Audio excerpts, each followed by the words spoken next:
So, how many of you guys, by show of hands, watched the Super Bowl last night? We gotta start off with a straw poll. That's surprising, actually. I was expecting more than that. But I watched the Super Bowl. It was an excellent game, but I'm going to try to refrain from referencing it too much because I know that we have a Washington native in our presence. And he controls my grade on top of that. So. But it actually fit in pretty good with my introduction for the sermon today. And one of the things that I really loved when I was growing up and still now is sports. I love playing sports. I love watching sports. I'm from South Jersey, so I root for all the Philly teams, which means the watching part hasn't been as much fun lately. But I'm going to get back there. That's the goal. But one of the things that I like about sports is that it's unscripted. And you don't necessarily get that with everything you watch on television. And so when you're watching, anything can happen. And you really have no idea what's going to happen until the end of the game. One of the great things that we see in sports on occasion is comebacks. I can think back to several great comebacks I've seen, and I can think back to several specific heartbreaking comebacks I've seen, unfortunately. But sports are something that are enjoyable for that reason, because of the comeback.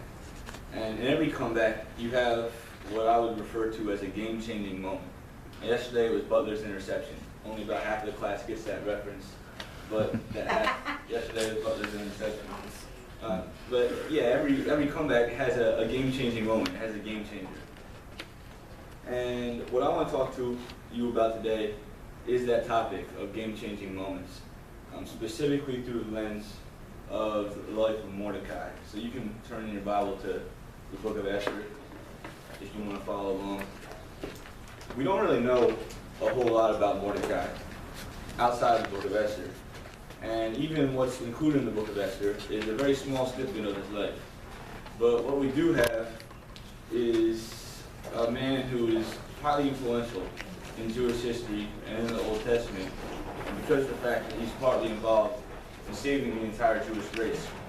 And we're introduced to him in chapter 2, verses 5 to 7, where it says, "Now there was in the citadel of Susa a Jew of the tribe of Benjamin named Mordecai, son of Jair, son of Shimei, the son of Kish, who had been carried into exile from Jerusalem by Nebuchadnezzar, king of Babylon, among those taken captive with Jehoiakim, king of Judah.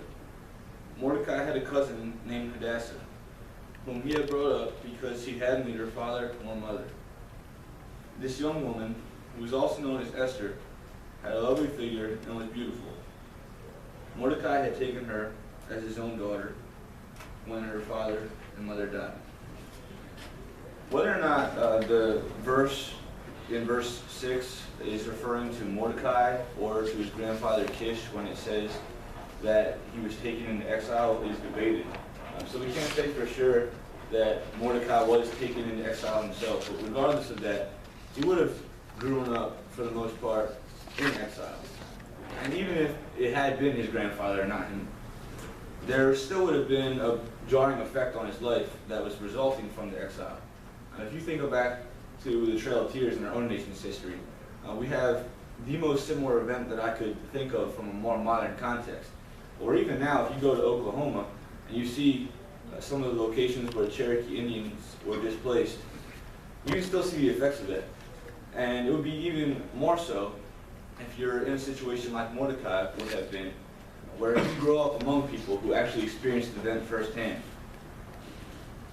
When we read the book of Mordecai, it's important that we understand something about not only him and Esther, his adopted daughter, but also about King Xerxes. King Xerxes was the ruler at the time that the story picks up. And we read about him in chapter 1, starting in verse 1. This is what happened during the time of Xerxes.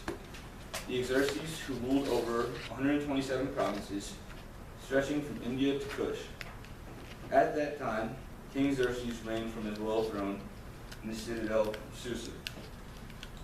So the first thing I want to notice is just how powerful this man is.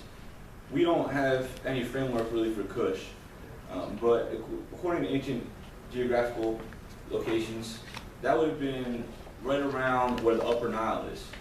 Now, if you remember back to world history class back in high school or as an undergraduate, the upper Nile is actually the southern part of the Nile because of the fact that the Nile runs south to north.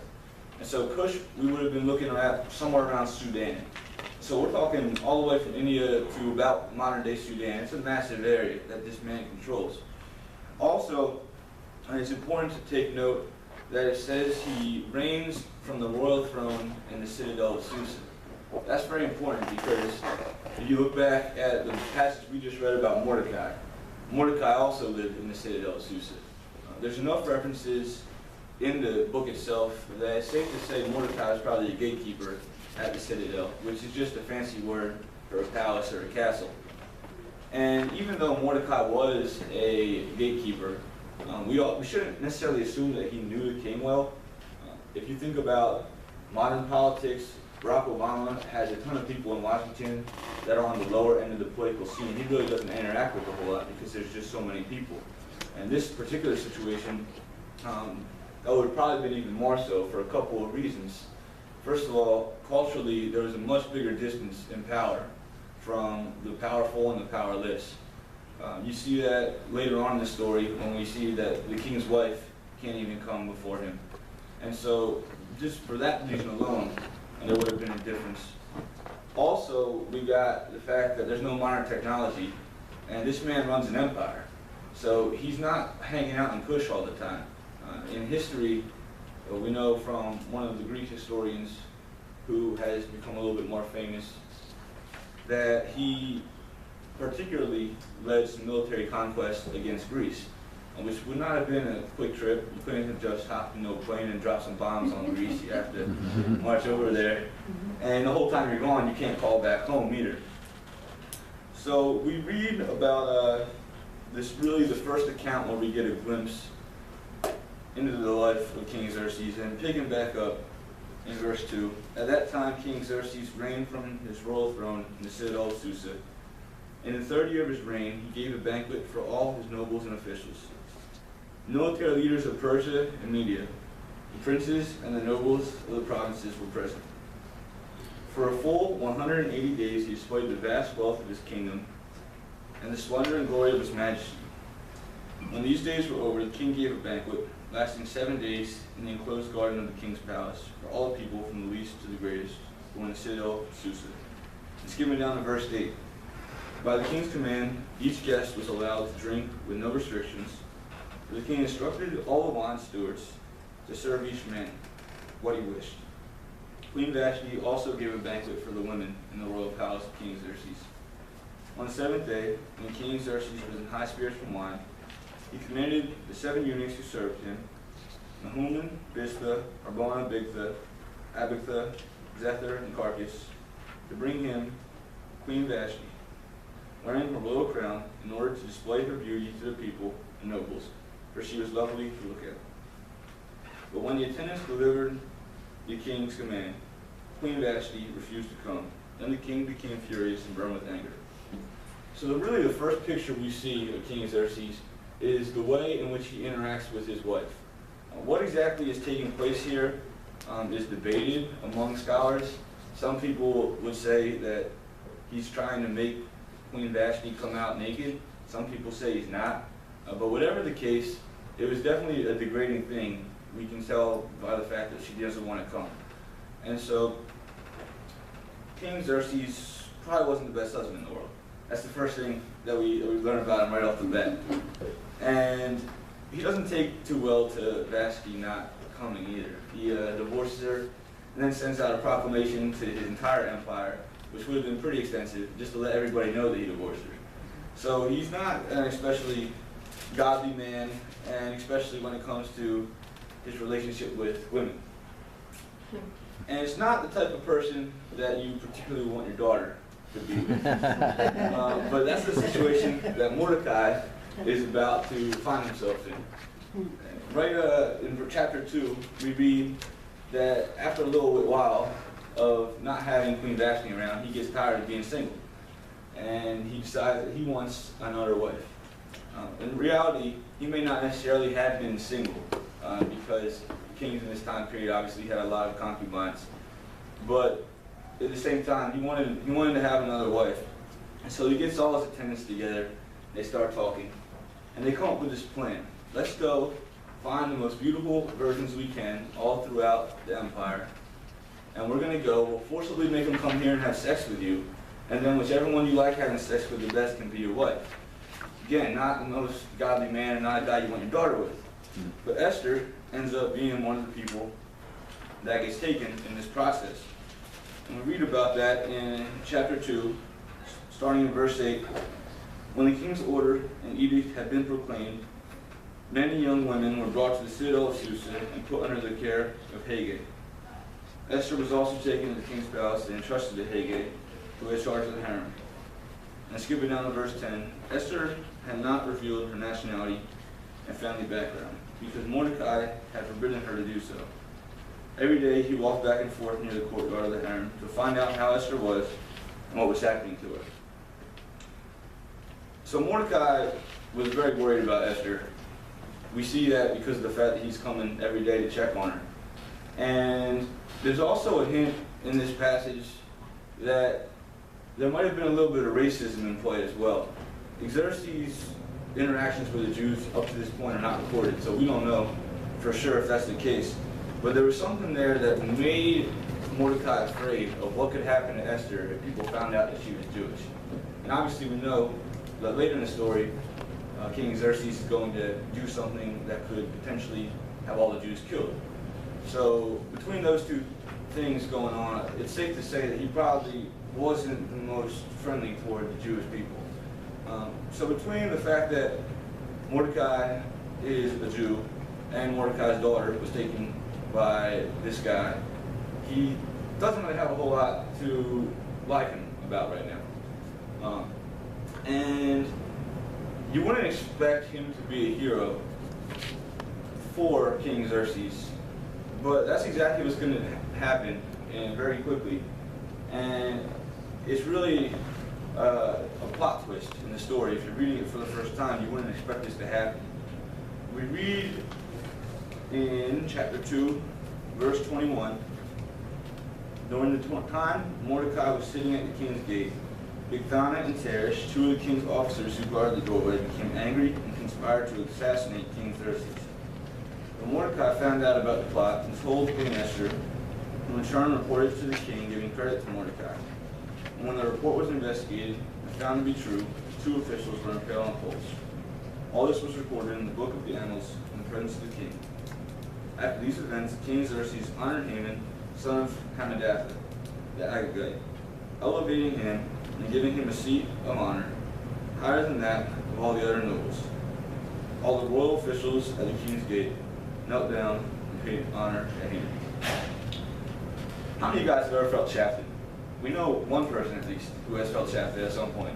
But the situation that Mordecai finds himself in is very unique in the sense that we don't know why exactly he was motivated to save the king. The only thing that really would make sense is that he did it just because it was the right thing to do. He feared God and he knew that it wasn't going to be godly to just let the man die. And following this, he really gets shafted pretty heavily by King Xerxes. Saving someone's life is, I would say, pretty high on the list of things you can do for somebody. And King Xerxes basically follows up and says, "Thank you very much. By the way, bow down to this guy. I like him better than you, and I want to honor him." There's not a whole lot of reason to like the guy, even more so now. And we see in the story that Mordecai refuses to bow down. That does not go over so well. And so Haman comes up with a plan. He's going to have all the Jews killed. And he approaches the king and offers him about 375 tons of silver to pass this law to have all the Jews killed. Now I'm just going to pause for a second and give some free advice out. This is a life tip that will help you go far. If somebody offers you 375 tons of silver, do anything. Don't do it for free, okay? If it's to kill somebody, don't do it at all. See, that's great. But don't do it for free. That's what King Xerxes does here. He does it for free, which is another thing would make you think he does not like the Jews, because if somebody gives me that, I'm thinking, how many student loans can I pay off with this 375 pounds of silver? That's the first thing that's coming to my mind. King Xerxes decides to pass this law, and it's widely distributed throughout the whole empire. Mordecai, being in the capital of the empire of Susa, would have found out about it very quickly. And he's had a series of events already up to this point that haven't been the most favorable. And when he hears this news, it breaks him. I'm sure he felt partly responsible as well because of the fact that it all kind of came about with him not bowing down to Haman. And he tears his clothes. He's in the center of the city. He's just weeping bitterly. And Esther finds out about it. And so she sends one of her servants out there to find out what the problem is. And as the two are communicating back and forth through her servant, we really have the game-changing moment of the story. It's really a turning point that changes not only the story for the sake of Mordecai and Esther's life, but the story of the whole Jewish people. And picking up in verse 9, we read, chapter 4, by the way, chapter 4, verse 9. We read, Hathach went back and reported to Esther what Mordecai had said. Then she instructed him to say to Mordecai, all the king's officials and the people of the royal provinces know that for any man or woman who approaches the king in the inner court without being summoned to the king has but one law, that they be put to death unless the king extends the golden scepter to them and spares their lives. But 30 days had passed since I was called to the king. When Esther's words were reported to Mordecai, he sent back this answer, do not think that because you are in the king's house, you alone of all the Jews will escape. For if you remain silent at this time, relief and deliverance for the Jews will arise from another place. But you and your father's family will perish. And who knows but that you have come to your royal position for such a time as this. Mordecai is in this situation. The only foreseeable way that he can see to save the Jewish people and himself is to ask his daughter to risk her life. And he knows that it's a risky move because of the king's history of Vashti, which he would have known very much, and also because of the fact that since the king hasn't asked for her in 30 days, there's a lot to indicate that he's not as interested in her anymore. She's a little more expendable, if you will. And the situation seems hopeless. Mordecai is clearly broken over this. But what we don't see is we don't see his faith waver. We read, again, looking at what he says in verse 14. For if you remain silent at this time, relief and deliverance for the Jews will arise from another place. And skipping down, who knows but that you have come to your royal position for such a time as this. Mordecai didn't know how relief for the Jews was going to come. He didn't know if it was going to involve him living necessarily even, or if it was going to involve Esther living. But he knew that God was going to provide a way, one way or the other. And my big idea for the whole sermon, the thread, I guess you will say, that kind of ties Mordecai's life together, is that understanding God's faithfulness will keep you moving forward in seemingly hopeless situations. I don't know everybody's situation, presently, past situation, future situation, but I know that God's faithfulness will get you through it if you hang on. Mordecai is going to get the chance to see that in this life. For some people, they never get to see all the ins and outs of how God was working until they get to heaven. But we read the end of the story later in chapter 10 of what actually comes out and happens to Mordecai. Obviously, we know that Esther goes before the king and spares the Jews. And then we read the end of Mordecai's life in chapter 10, starting in verse 1. King Xerxes imposed tribute throughout the whole empire to its distant shores, and all his acts of power and might, together with a full account of the greatness of Mordecai, who the king had promoted. Are they not written in the book of the annals of the kings of Media and Persia? Mordecai the Jew was second in rank to King Xerxes, preeminent among the Jews, and held in high esteem by his many fellow Jews, because he worked hard to the good of his people and spoke up for the welfare of all the Jews. He, at no point did he stop.